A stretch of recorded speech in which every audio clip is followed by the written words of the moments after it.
The Tennis Gambling Podcast on the Sports Gambling Podcast Network is brought to you by Arctic Fantasy. Get the $1 deposit match for Arctic Fantasy with the promo code SGPN.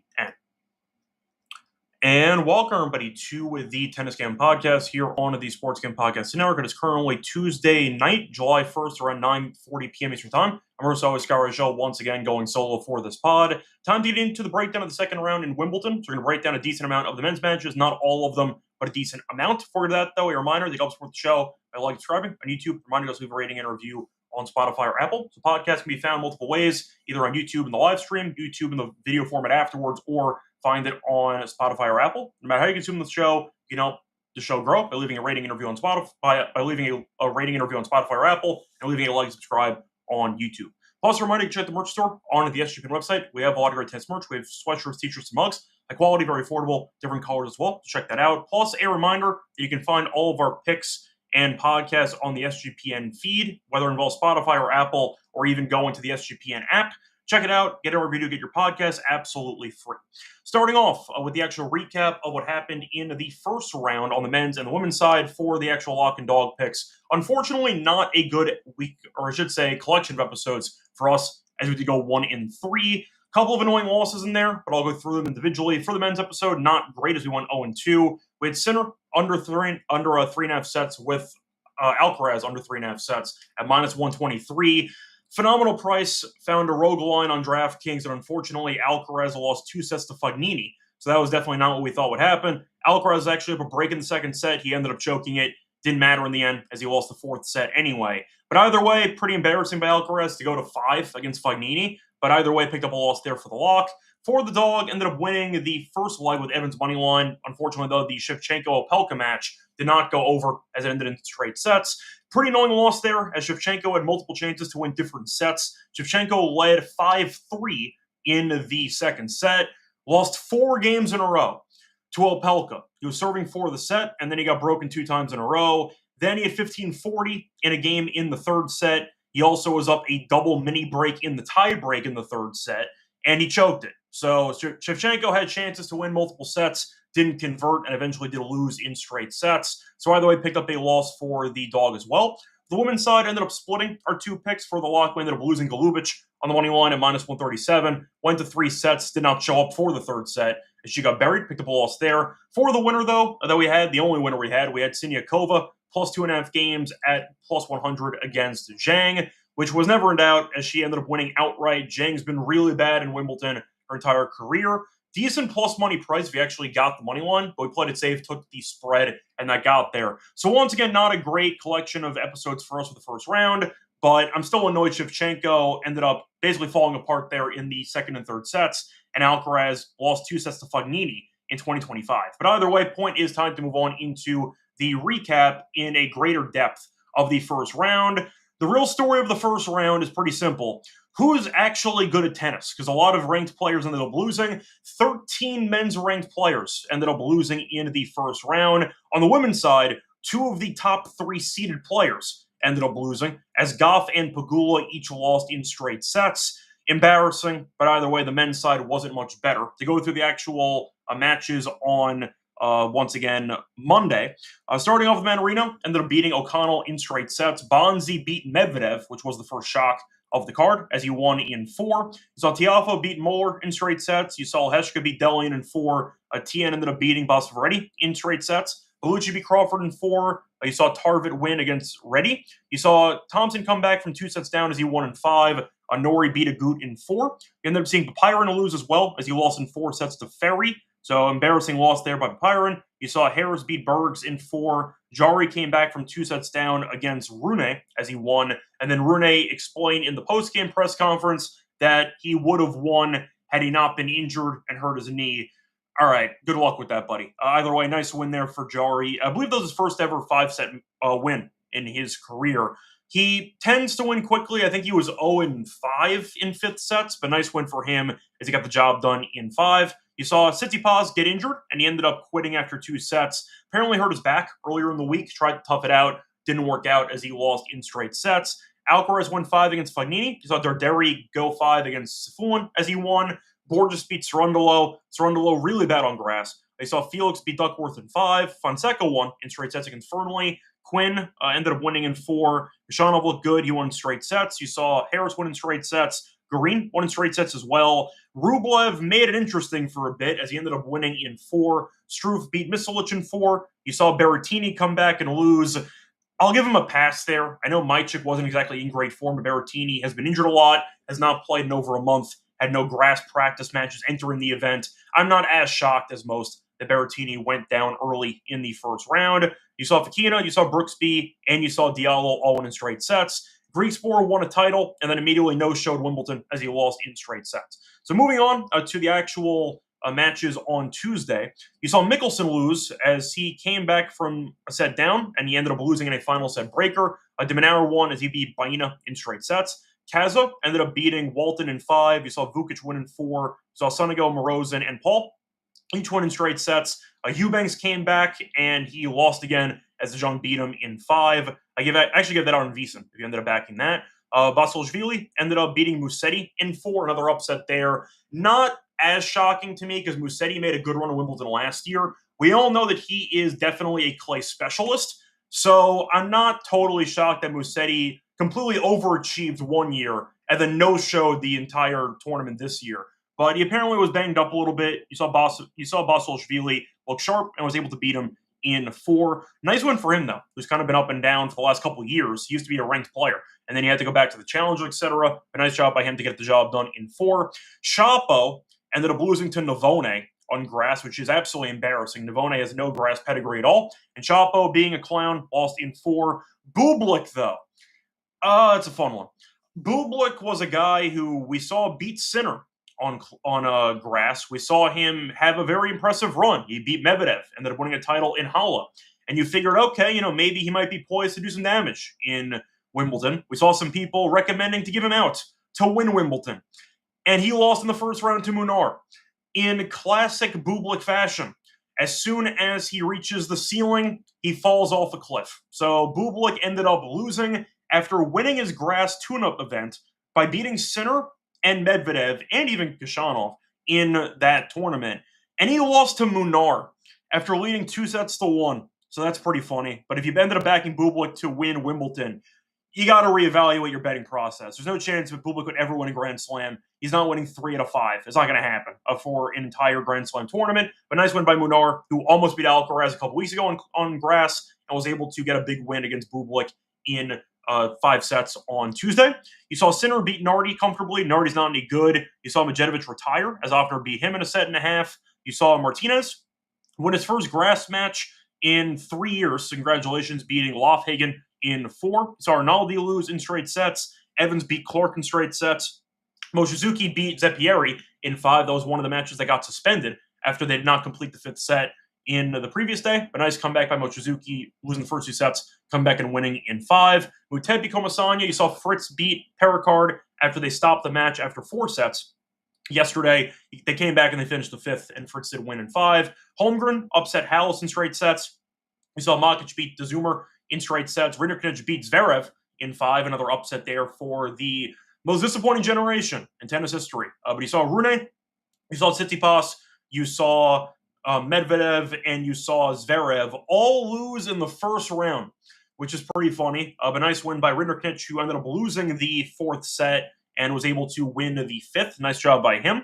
Kaboli ended up winning. Mensik won in 4. Cilic won. Nice win by him in straight sets. Shelton won in straight sets. Opelka beat Shevchenko in 3. Monfils had a very nice win against Humbert. Down 2-1, a marathon tiebreak, just based on length of points in the 3rd set. Thought Monfils might have been done physically, and he was able to come back and win in 5. You saw Vuksovic beat Kovacevic in 5. You saw Dimitrov win in straight sets. Jakarta won in straight sets. Pennington-Jones beat Echeverry in straight sets. Abias quit. You saw Draper win in 2.5 sets. Giron won in 3, and Djokovic won in 4. Should have been straight sets. Djokovic had, I believe it was 11 break points and 5 set points in the 2nd set. Choked it, and you saw Muller actually win the breaker. But either way, Djokovic dominated and won the last 2 sets easily. But either way, the main story is the 13-seeded people that ended up losing in the men's first round, which is hilarious. Zverev, Musetti, Rune, Medvedev, Tsitsipas. You can give a pass to Tsitsipas because he was injured, but still pretty funny that generation still finds ways to embarrass themselves on a regular basis. But What an embarrassing showing by the ranked players on the men's side. Women's side wasn't much better because you had two of the top three losing as well. But for the men's side, I've said this before, and that's why we only took two outright winners for Wimbledon. We still think Alcaraz, despite going 5 against Fognini, who's a two-time defending champion, is obviously the guy to beat here. Sinner is the other guy to beat here, because we know that those two are the best two in the world. Joker, I think, is easily the second-tier guy by himself. You can maybe find a way to put him in tier 1. I wouldn't, but it feels like every men's Grand Slam event is now a 2-horse race, 2.5-horse race, if you want to include Djokovic or not.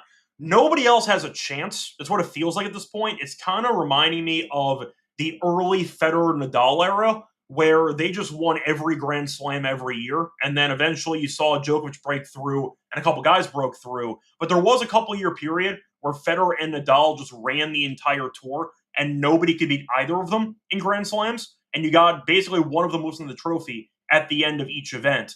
That's where we're at right now, because a reminder, we ended up seeing Sinner win the Australian Open. We saw Alcaraz win the French Open. And last year, if you go back to it, you saw Alcaraz and Sinner win all of the Grand Slams. So we're on a pretty decent stretch of Alcaraz and Sinner just winning everything, and nobody else has a chance. Now, Joker, we saw beat Alcaraz in the Australian Open. So in theory, if Joker has a great day, maybe he could find a way to beat one of them, maybe two of them, but I doubt it personally. But we'll see what happens moving forward. But at the end of the day, when you hear people giving out long shots like Zverev, or if you want to go for Fritz, I know Fritz won, but still, Draper, you're just naming guys who you think can be Cinderella, I'd say, value plays.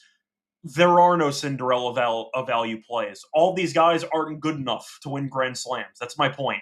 Unless you get an injury to either Sinner or Alcaraz, I don't think anybody else has a chance. Joker, maybe, but that's basically it. And we saw that in full display in round 1 because a lot of guys who had some potential hype there, Medvedev, who's made good runs in Wimbledon in the past, Zverev, who's never been great on grass, but still is a top 3 player in the world, and they lose in the first round to Bonzi and to Rinderknecht.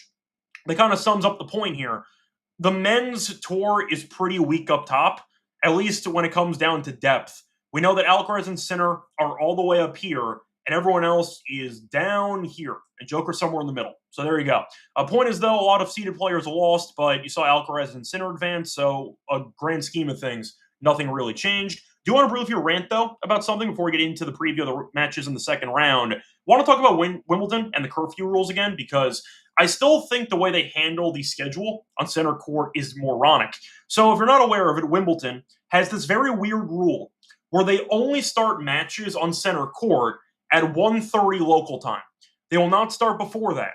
And because of that, if matches go distance, you might get some matches suspended before curfew actually happens. I believe the Fritz match got suspended 40 minutes before curfew. And with Fritz and Perricard against each other, and with their serving, it definitely could have ended in, I'd say, enough time to end before curfew. But the idea conceptually makes no sense. Why would you want to limit the actual potential matches to be completed on center court when you can just start earlier? It doesn't make any sense to me. But either way, we've had this rant for years on this podcast. I got to bring it up again because, first of all, I thought the idea of ending the first day of play while there's a set to go with 40 minutes to go between Fritz and Perricard was insane. And on top of that, I still find it ridiculous how you can't actually fit in a full day of tennis on one court because of your stupid rules, and you don't change anything. Even if you want to move it to noon. I mean, are you worried about attendance? Do you think people won't be able to make noon, but they can make 1:30? It's the middle of the week anyway. Like, if people are working, they're not going to this anyway. So I don't really see the point. But I think the curfew rule is very dumb. I don't get it at all. I understand that Perricard could have chose to continue. I know Fritz did. They asked the players to continue, and Perricard said no. I hate the curfew rule. I think it's a terrible rule. I've talked about it every year. And the fact is, Fritz and Perricard could have maybe even completed the 5th set before the curfew happened. I just find the whole thing insane, how knowing that there's a curfew, you just choose to still start the matches later on center court. I think it's ridiculous for me. So I wanted to mention that. I hate the curfew rule. I mention this every single time, but I got to bring it up because I do think it's insane, and I do think Fritz got screwed over because they didn't try to play the fifth set when Perricard was arguably injured towards the end of that fourth set. Didn't matter in hindsight, as Fritz did win in 5 anyway, but I did think that it was pretty ridiculous when it comes to how they handled the situation with Perricard and Fritz having to delay the play until tomorrow when they had 40 minutes to go before curfew actually happened. I see a couple of comments, by the way. I see Tim stopping by. A first tournament he's attempted to gamble on. So welcome to tennis betting. Hopefully you do enjoy it. I see the usual suspects here in the comment section. I see D. Johnson. I see, once again, Danny. I see Rex. I see Japan. I see a bunch of guys that normally see it. Shout out to all of you guys. I also see David summing it up perfectly. Everybody lost. Yeah, you're not wrong. That's what it felt like. I feel like even though the picks on the pod were not great, going 1-3 in the first round, to be fair, there were a bunch of landmines around both tours where it felt like everybody that was expected to, I don't want to say win comfortably, but a lot of people that were expected to at least win matches were on upset alert, and that's kind of what happened. So no excuses, got to pick better, but I do want to point out that a lot of people got destroyed in that first round because of the insane amount of outcomes and upsets that we got. So if you ended up struggling in the first round, hopefully there's a bit more chalk moving forward for the sake of betting, but a lot of people got killed in the first round, so I'm not alone there. But either way, not the best first round. I did it a parlay, but that wasn't on the podcast, so I'm not going to count that for anything. But shout out to Evans, shout out to Mickelson for going over the team total, and shout out to Nardi for getting killed. But I hit a parlay, which made the first round better for me personally, but that was off the air, not going to count it. But either way, definitely a pretty fun first round. A lot of chaos, a lot of seeded players losing, but either way, we'll try to bounce back here for a better second round. Anyway, before we get into the actual breakdown of the second round, a reminder they're brought to you by our sponsors, starting off with Circa, because they're still hosting the Ultimate Fantasy Ball contest with, once again, Circa Million and Circa Survivor. They also have a really large prize pool, if you did not know about it. So for Circa Football Contest, $20 million in guaranteed prizes, no rake. So if the entries go above the guarantee, the money stays in the prize pool. But for Circa Million, you can pick up 5 teams ATS each week, go for the Ultimate Sweat and Circa Survivor, or go for the Circa Grandissimo, a 100K entry for a Survivor contest. Must register in person at Circa Sportsbook in Nevada. Great excuse to go. Book a trip to Vegas. Sign up in Vegas. Play from anywhere with the help of SGPN's official proxy. Go to footballcontest.com. Use the code SGP to get $50 off your proxy fee. We're also brought to you by MyBookie. These are available to locations. Use them for baseball, for Wimbledon, for WNBA, for golf, etc. Use them for football futures as well. Use it in a ton of locations. Use crypto for deposits, fast payouts. When you sign up, though, for an account, use the code SGPN. When you sign up to get a $100 match up to 1K, terms and conditions MyBookie, the G promo code SGPN.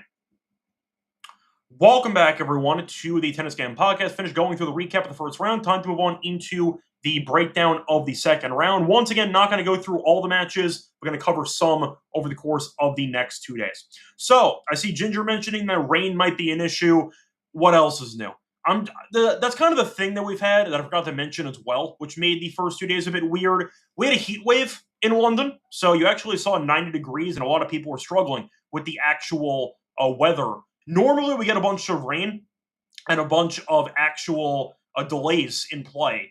We didn't get that for the first 2 days, so I guess it's a lose-lose because a lot of players struggled in the heat. That might have been why we had so many upsets. But normally, a bunch of matches get delayed because of rain, and you stop and you start. It's a pain in the ass. But either way, point is rain might be an issue tomorrow, but it should be a bit cooler. So keep that in mind. It is a bit of a trade-off. But yes, rain is expected in the forecast like it is every year in London.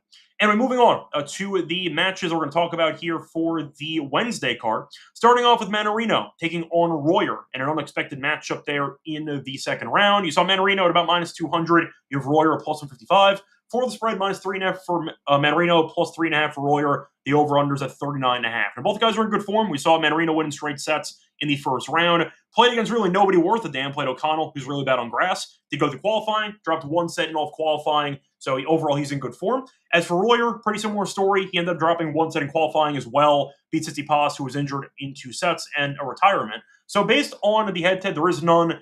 I like Mannarino in the spot. I do think that his consistency and his experience should help him in this matchup. Royer has some firepower, can be streaky, and I think that Tsitsipas being banged up was basically a buy for him into the first round. But Mannarino has been here before. He's gotten his groove back on grass, and I do think that Mannarino should eventually wear down Royer. I do think he's a weird player to prepare for. So there's many times. It's one thing to have about a week or two, or at least a weekend, to prepare for Mannarino, but you have about 1 day of rest to get ready for it. It's a very unique challenge, and I do think that he's going to struggle in the spot. Give me Mannarino, get the job done. I don't mind the -1.5 sets. Don't mind the actual games here. Think Mannarino wins, and I do think he eventually covers the spread. Give me Mannarino minus the 3.5 in this matchup. Moving on to the next matchup between Fonseca and Brooksby. Fonseca, massive favorite, as he's around -235. Brooksby's +185 for the spread. I see 4.5 in favor of Fonseca. The over-under is at 38.5. Now, Brooksby and Fonseca looked great in the first round. We saw Fonseca end up beating, once again, a pretty good opponent there based on form in Fernley. Killed him as he won straight sets. Fernley did have a set point or two in the tie break, so he actually had, or sorry, not a tie break, he had a break point chance to win the set in the 5-6 game. Didn't convert. He also was up 5-3 in the break, 5-2 in the breaker, and choked it. So Fernley actually should have won a set there. He ended up falling apart, but you saw Fonseca, who looked pretty bad on grass entering the event. Then he won straight sets. Brooksby, though, keeps rolling. Made the final in Eastbourne, did lose to Fritz, but he came out and ended up beating Greeksport straight sets as well. So the question here is if Fonseca should be this big of a favorite. The answer is no. I think it's a massive number. I understand that firepower does definitely support the idea that Fonseca should be favored in this matchup. I'm not going to argue with you. But Brooksby's randomly been really good on grass for the last week or so. Lucky loser, losing to Vukic in qualifying in Eastbourne, and then he made the final. So I think that Brooksby, once again, has started to find an actual game on grass, and I do think that Fonseca can hit unforced errors. The serve can be a bit streaky, and he's not fully comfortable on grass. Do I think that Fonseca will win the match? It wouldn't shock me. Do I want to lay 230, 240? Hell no, I don't want to lay that. I think I'm on Brooksby. I think it'll be a close matchup. I know Brooksby's serve is not always the best. I think it's gotten better, actually. But I do think the variety and the consistency for Brooksby can help wear down Fonseca, and I do think unforced errors might be the issue for Fonseca. He might punt away a bunch of free points, but for a guy with really no grass resume at all, not going to fully overreact to one great match by him. I think that it's going to be a close one. I think it might go 5 in theory. Give me Brooksby in this one, though. I think that the value is definitely not on Fonseca, and Brooksby's been in good form lately. So give me Brooksby in this one. I think it'll be close, but I think the value is on the dog for this one.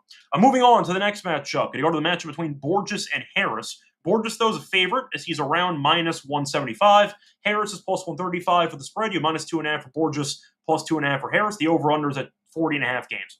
Now, we've saw two guys look pretty sharp in the first round, as Borges won in 4 as he beat Cerundolo with a bagel in the fourth set. For Harris, dominated Lajovic, and he was in pretty good form in Eastbourne as well, beating Nori and Bellucci in straight sets. Lost to Humbert, no shame in that, but eventually did beat Lajovic in straight sets. Now, I do think it's worth mentioning Borges, despite beating Cerundolo, is really not a great grass player. We saw Cerundolo struggle on grass all season. Not going to overreact to one win there. I just think Cerundolo is in bad form. Do I think Borges is too big of a favorite? Yes, I do. I think that Harris is going to win the match personally. I do think that Borges is a guy who capitalized on a pretty overrated seed on grass, Cerundolo not being great on grass, and you ended up seeing Harris look good in Eastbourne for the last couple matches beforehand. His crowd support, of course, being in Wimbledon. I do think you're looking at a spot where Harris could actually win this. If you want to go for extra value, I don't mind Harris to win and both players to win a set. I don't see him winning in straight sets, but I do think that Harris should get the job done in this one. Personally, I'm also lower on Borges than most, as I've said many times on the show. But if you want to go for Harris to win and both players to win a set, you can find that price available at +235 on FanDuel. Phenomenal price. I think Harris to win, both players to win a set at +235 is a tremendous value play. I'll go with that as my main choice for this one. Moving on to the next matchup, we're going to look at Nori against Tiafoe. For this one, should be a fun matchup between two veterans. You have Tiafoe at -180. You have Nori at +143. For the spread, you have -2.5 for Tiafoe, +2.5 for Nori. The over-under is at 40.5. Now, to go to the head-to-head between them, you have seen them face off a couple of times, and it's been competitive. Nori won the first two. and you saw Tiafoe win the next two. They faced off once last year in Vienna. Tiafoe did win in straight sets. Point is, though, the head-to-head's tied 2-2. It was a competitive straight set win for Tiafoe, though, as he won 6-4, 7-6. Now, Tiafoe dominated in the first round, as he was able to coast to a nice, easy win, beating Moeller in straight sets. Norrie did drop a set to Agut, but honestly, a good win. Agut was in good form, and Norrie did beat him in 4. I think Tiafoe, understandably, is the favorite because he's a more talented player. Having said that, I thought Norrie had the tougher opponent by a wide margin in the first round. He has crowd support. Moeller is a challenger guy, very young, not really much success on grass. I think that Norrie's alive to win this. Now, I'd rather take the over in this one. I do think you're looking at what should be a 4 or 5 setter, so I don't mind that being an angle instead. If you want to take the over 2.5 sets and throw it in a parlay, I don't hate that either. But I think it's going to be close. If you want to go for potentially Tiafoe or Norrie to win and both players to win a set, that's the approach I would take for this one. I don't see either guy winning in 3. For the value, though, Tiafoe to win and both players to win a set is plus 154. Norrie to win, both players to win a set is plus 250. I like the prices on that in theory. If you think that neither guy wins in straight sets, you bet both those props and you automatically win. Now, of course, if one of them wins in 3, you lose both. But as long as you end up getting the match to go to 4 and you bet that, it's a decent option if you think it's going to be a war. So keep that in mind. I don't mind Tiafoe to win in 4 or 5 at around plus 154. Norrie to win in 4 or 5 at plus 250. Don't mind that as the approach for this one. Don't mind the over as well. Moving on to the next matchup, you have Felix against Struff. For this one, Felix decent favorite here, as Felix is around a minus 260. You have Struff at about plus 190. For the spread, minus 3.5 for Felix, plus 3.5 for Struff. The over-under is at 40.5 games. Now, for the head-to-head history, we have seen them face off a couple of times before. They faced off in the Australian Open earlier this year, actually, and Felix did win in 4 sets. But Felix has been quite good. He's won 3 of the last 4 meetings, and the meetings that Struff won, one was 2020, and the other was on clay in Struff's home country of Germany and Munich last year. So the point is, in non-clay meetings, Felix has won 3 in a row, and they faced off in the Australian Open this past year, and Felix did end up winning in 4 sets. Now, Struff, I think, is at his best, personally, on grass. I do think that his serve can be very tough to deal with, and we saw Felix struggle in the first round against Duckworth. He's been in really bad form lately. He's been winning, but not impressively. Beating Medjedovic in 3, lost to Greek Sport, never breaking Greek Sport, and then ended up beating Duckworth in 5. As for Struff, ended up beating Misolic in 4. He's been in bad form besides that, but the question is, do I think Felix wins comfortably in this matchup? I don't.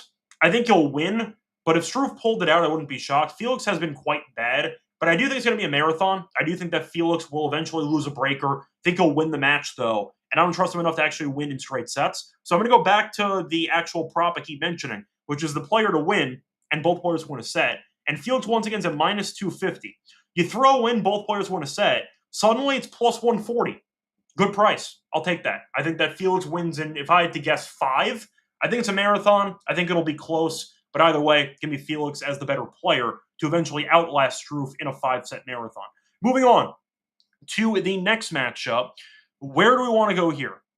I think we'll jump to the end of day 1, actually, of the second round. We'll go with the Fritz and Diallo match, which should be very fun. Fritz is in a weird scheduling spot, played 1 set in the Tuesday card because they didn't finish the match previously. But it didn't take long because we know Perricard and Fritz had easy holds. Fritz broke, won the match, but either way, you could argue it's a bad spot for Fritz in this one. Diallo, though, coasted to a nice, easy win because he was against Altmaier, who stinks on grass, and Diallo ended up coasting as he ended up only losing a grand total of, trying to get the exact number here, 7 games in the entire first round. Never in doubt, coast to a nice, easy win.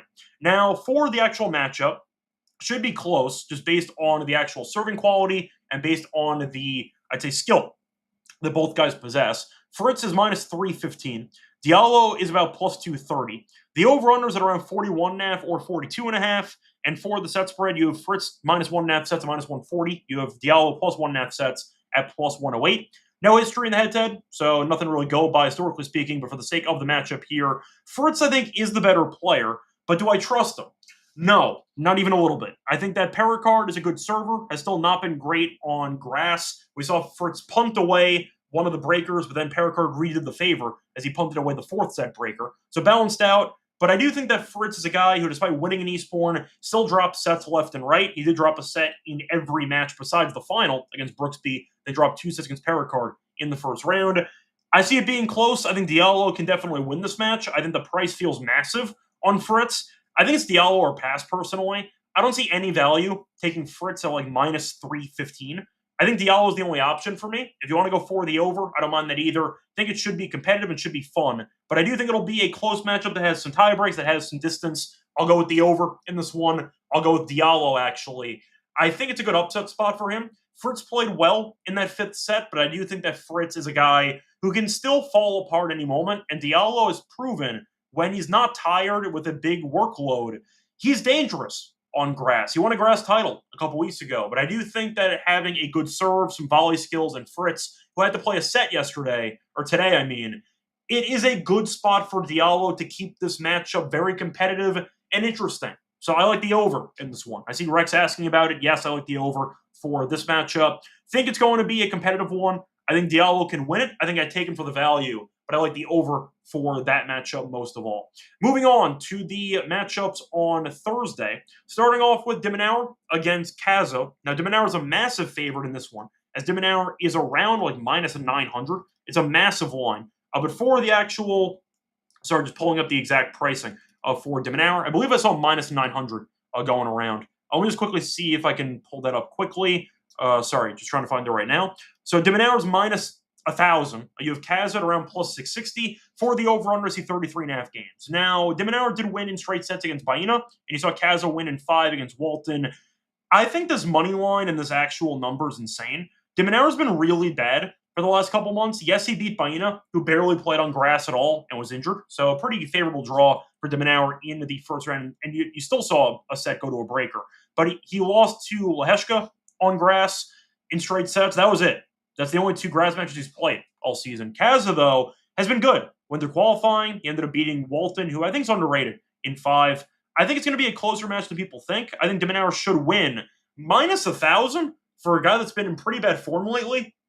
I don't think that de Minaur is guaranteed to win in straight sets. So I'll go with Kaza, and the spread, it looks pretty large for me. I think you're looking at what should be a closer matchup than expected. I think de Minaur should win, but in reality, do I think that it's a good price for de Minaur to be laying this big of a number? I don't. I think it's a really bad number. I think that minus 1,000 is insane. So if you want to go for, in my opinion, the value play, I'll go spread. I'll take Kaza plus 6.5 games. I think that de Minaur can be on, I'd say, a bit of danger watch here. I think he's going to win, but I think that Kaza can make it interesting. He's a pretty good player. I do think that de Minaur is a guy whose serve is never that great. Kaza can find some breaks. And I think that there's a chance de Minaur fumbles a set, but I think that you're looking at a spot where you're in an opportunity for de Minaur to potentially win this one, but in a non-convincing way. So I'll go with Kaza to get the job done here for this one, at least for the spread. I think 6.5 is too many games. I'll go with Kaza plus the games for this one. Moving on, though, to the next matchup. Looking at the matchup between, where do I want to go next? Yeah, we'll go Shelton. Why not? We'll go with Shelton taking on Hijikata for this one. Shelton, big favorite, minus 480. So Hijikata at plus 335. For the spread, minus 5.5 for Shelton, plus 5.5 for Hijikata. For the over-under, I see 37.5 games there.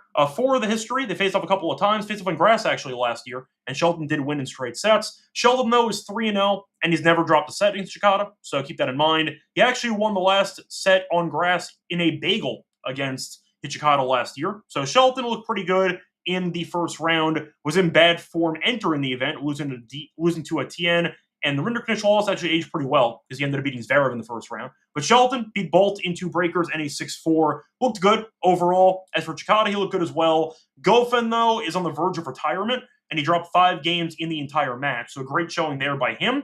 But Goffin, at this stage in his career, is just not the guy that he used to be. And I don't remember if Goffin actually had any grass tune-up events entering the tournament. He did not. In fact, Goffin had not played since retiring mid-match against Muller in Madrid. And then he eventually lost in straight sets to Hijikata. So Goffin kind of just showed up and got destroyed. I'm not going to read too much into it there. I think that, once again, Goffin's a guy who just was not fully ready to actually play in terms of fitness and in terms of form. And Shelton's won every set against Hijikata. So I think based on the actual pricing for this, I think minus 480 actually sounds kind of right. You could argue that people might make a case for Hijikata to do some damage here. I don't know if I agree with you. I think Shelton should win this. The question is, will Shelton actually drop a set or not? It's possible, but based on the head-to-head, I'm going to say no. I think Hijikata's serve is not good enough. I think that Hijikata's in for a rude awakening, getting a much better opponent here in the second round. You can argue that he played well. I might counter saying Goffin played terribly. Bolt's still a decent grass player, so I do think that Shelton beating him in straight sets is a good win. I know it wasn't convincing, but still a win nonetheless. I think the value for me would be on Shelton straight sets. If you want to argue Hijikata team total under, that could be a bit dangerous. You might get a breaker in there, so I'll pass on that. 1.5 sets, though, is minus 210 for Shelton, so I can't do that. 2.5, though, is plus 143, which I don't actually mind. I think Shelton probably wins this in either straight sets or a four-setter, so I think you're looking at a spot where Shelton should win, so I'll go with the value here for me. I'll take Shelton in straight sets. I'm not going to bet it, but I do think that's the angle I would approach with this one based on the dominance that Shelton has shown against Hijikata in the past. Moving on to the next matchup. Where do I want to go next? We'll go with Djokovic taking on Evans in the second round. Joker, of course, massive favorite. Had a weird second set where he choked away a bunch of chances, but he ended up winning the final two sets comfortably as he looked pretty good as a whole. Served very well at 20-plus aces in that match against Mueller. Evans, though, looked good against Clark. Now, Clark is not worth a damn. Clark is a really bad player, and Evans got a great draw. Clark was only in it because he has the home country wild card, and Evans destroyed him. So I'm not going to read too much into it. Now, Evans was in good form, making a good run in Eastbourne, beating the likes of, once again, Paul in a pretty solid third set showing there. He was good, though, and after having a pretty rough go for the last couple months, seems like grass was definitely the, service he needed to get back on track, as he beat Kecmanovic, beat Paul, and lost to Brooksby in straight sets. Then he beat Clark comfortably. So I do like the form that Evans is in. Having said that, Evans is also in the head-to-head one of the only guys with an actual winning record against Djokovic.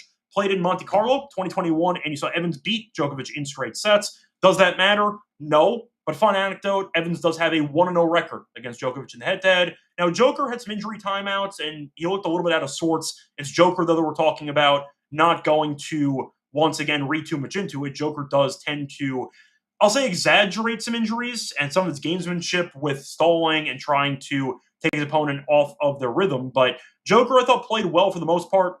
The issue was not converting any breakpoint chances in the second set. Evans, though, I think can make it somewhat interesting for maybe a set, but I don't see much drama here. I think Joker wins comfortably. The issue is for the rally game. We know Evans wants to slice a lot with the backhand side. We know Djokovic is going to be willing to go to these long rallies with Evans.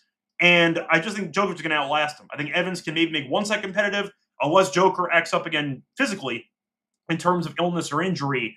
I think Evans should probably lose in straight sets. I do think that Djokovic just has too much firepower. I think he'll come forward, and I think Joker, unlike Clark, will take advantage of the slice backhand, which we know Evans loves to use.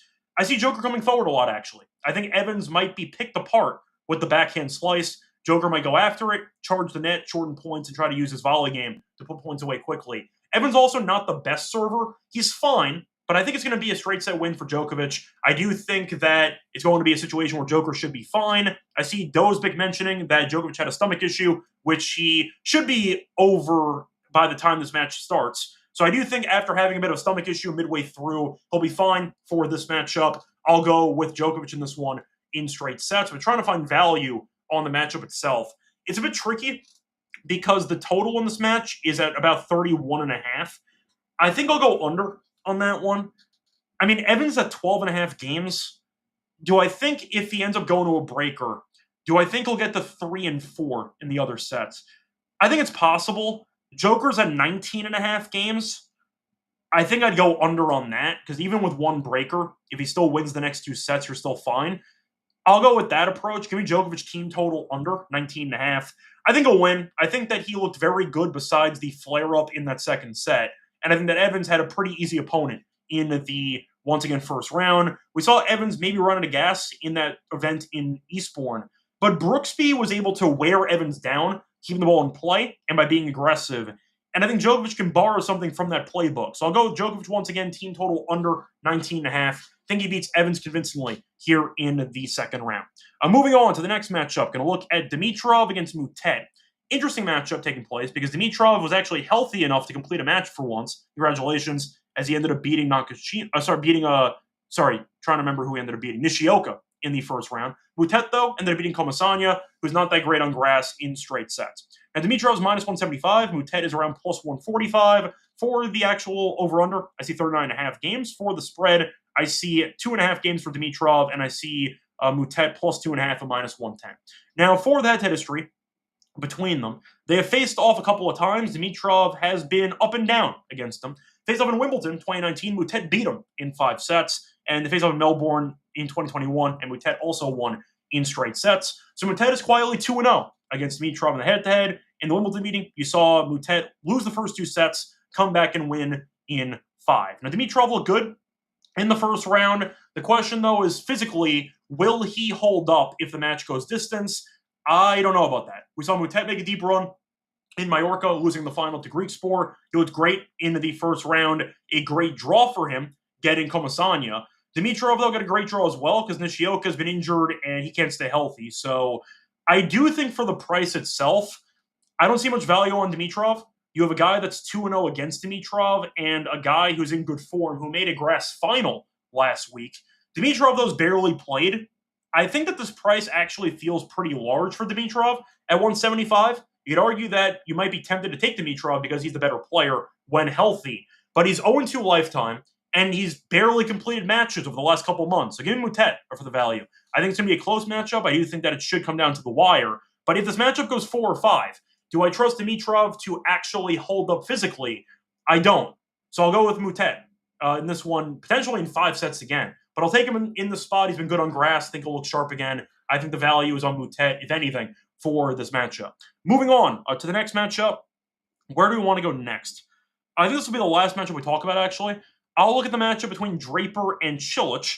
Draper looked great in the first round against Baez, who's really bad on grass. Cilic looked great, though, against Kalignan, as he won in straight sets. Also won a grass challenger in Nottingham entering the event. So he's been in good form lately. Now, for the actual price, Draper, of course, massive favorite. Draper is about minus 1,100. You have Cilic at around plus 680. For the over-under, I see 32.5 games. And for the actual spread, I see 7.5 for Draper at plus 120. Cilic plus 7.5 is at minus 166. Now, for the team total, I see Draper at 19.5. I see Cilic at 13.5.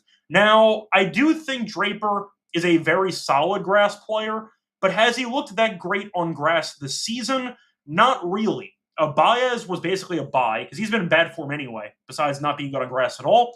Made a deep run in London, did not win comfortably in those matches. Lost to Leheshka in 3, beat Nakashima in 3, beat Papirin in 3, and beat Brooksby. So the point is, not exactly playing dominant tennis on grass. Cilic, though, won a grass challenger, was able to beat Kalignan in straight sets. I think the value, once again, is on Draper to win and both players to win a set. I think the minus 1,100, you could argue, is based on the lack of stamina, and Cilic might fall apart over the course of what could be a marathon. But I do think for the actual value, Draper to win and both players to win a set is at trying to find the actual number here, plus 158. I don't mind that. I think Cilic's serve is good enough to win a set from Draper. I know Draper's a good returner, but I think Draper's overall grass game has been drastically overrated for the last couple of weeks. And I think that Cilic, if he can serve well, can definitely steal one. Maybe you want the over 32.5 games. Draper wins in straight sets, couple of 6-4s, and go for the actual, once again, potential breaker in there with the 3 sets to get you over that actual total for the match. But I think Cilic can be dangerous. I think Cilic, when healthy, which is a big if, can be a solid enough player to take a set off of Draper. Draper, though, taught me nothing about his game against Baez, who's really bad on grass. Cilic, though, look good. He won a grass challenger, won in straight set, so he should be pretty, I'd say, rested for this one. Give me Cilic to win a set here. I think there's some value on it. If you want to go for Cilic to win a set in this matchup, you can find Cilic to win a set. Sorry, just pulling it up right now. Cilic to win a set in this matchup is available at, where is it? I see minus 108. I don't mind it. I think Draper wins in 4 if you want an actual prediction. I'll go with that as my choice for this matchup. It's going to wrap it up, though, for the second round. Time to move on into the lock and dog pick. For that, the reminder, they're brought to you by our sponsor, which is, as always, we are brought to you by, pulling it up right now, Heroic Fantasy, because they are using Decimal Mania, happening all summer long, giving away 15 million in prizes, including 2 million for first place. No waiver wire, no arguments about trades. Best ball is the best way to play fantasy football. Also a great place to play Pick'em. And a reminder, you'd also use it for the discount code that we have when you sign up. We have a great promo. Sign up with our code SGPN. We have a special pick in the first time with an offer up to 1K bonus cash. With a promo code SGPN. We're also brought to you by Rhythm, because you've heard about Rhythm before. To start the game-changing feature called Power Trends. ATP patterns Rhythm models consistently help you win, help you get a high ROI. And a reminder, Power Trends are updated every day, so it's the Rhythm, no tabs, no noise, just great overall picks. Download the app, check out Power Trends, start getting smarter. And a reminder, we have a free 7-day trial with Rhythm. If you use the link, sportscam.com Rhythm, to get your 7-day free trial. Welcome back, everyone, to the Tennis Game Podcast. Finished going through the preview of the second round matches. Time to move on into the lock and dog picks. Now, as always, for these massive cards, I tend to skip a couple matches that I return to for the lock and dog.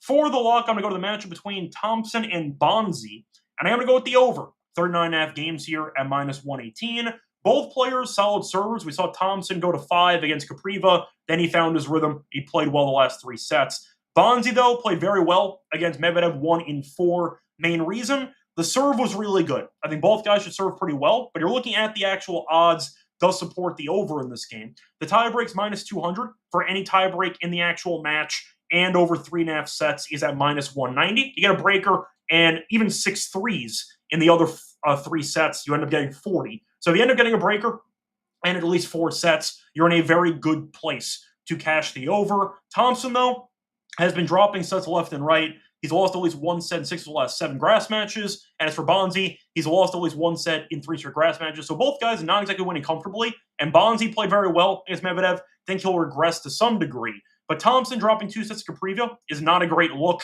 I think both guys should have moments in this matchup. I think a breaker will be in the cards here. And I do think that this match should go 4 or 5. But give me the over in this one. I think there's a couple ways to get there. If you get a 5-set marathon, because 3 of Thompson's last 5 matches in Wimbledon have ended in 5 sets. So he's been a serious marathon guy in Wimbledon. A couple ways to get there, but I do like the over in this one. Both guys good at serving. Both guys very good at dropping sets, as you can see here. I think that it's a good price, and I do think it's a good number. Give me Bonzi and Thompson over. 39.5 games here at minus 118 as my lock. For my dog, I'm going to go with another matchup between Mychik and Quinn. Give me Quinn to win and both players to win a set at plus 174. Quinn has been involved in a bunch of marathon matches lately. 8 of Quinn's last 10 matches have not ended in straight sets. So he's been a marathon guy in the French Open, in the tune-up events on grass, and in Wimbledon. He's a guy that typically drops sets and finds ways to win anyway. I think that he's the better grass player in this matchup, and I think that the value is definitely on this prop. Now, Quinn has also won 4 of his last 5 grass matches, and 3 of those 4 wins were non-straight sets. So once again, he punts sets, finds ways to win, and I see that happening again here against Mychik in the second round. Mychik, though, is in really bad form entering Wimbledon, as he had lost 7 of his last 8 matches, or he has lost 7 of his last 8. Berrettini, though, was a nice win for him in Wimbledon. The problem is Berrettini is never healthy, and he had not played a match in about a month and a half. He had not played a grass match in about a year, and he won 5 sets. So I think that Mychik capitalized on Berrettini, who was nowhere near 100%, and he was definitely rusty, looked bad for decent portions of the matchup. Won 5 anyway. I think Quinn is the better grass player. Mychik has not been good on grass in years, and I think it's more of a good spot for him to upset Berrettini. I think that once again, he's good enough to win a set, but I chalk up the first round win mostly to Berrettini being rusty and being in potentially unfit physical condition. So I think that he's going to regress here. I think that Quinn, though, is not going to win in straight sets. Give me the value play for Quinn to win this matchup and to go 4 or 5 sets. So once again, the plays here for the second round, the lock's going to be on Bonzi and Thompson over. 39.5 games here at minus 118 at the lock. For the dog, I'm going to go with Quinn to win and both players to win a set at plus 174. It's going to wrap it up. Both those plays, by the way, were on FanDuel if you were shopping. Back once again for the third round of the Wimbledon card on the men's side.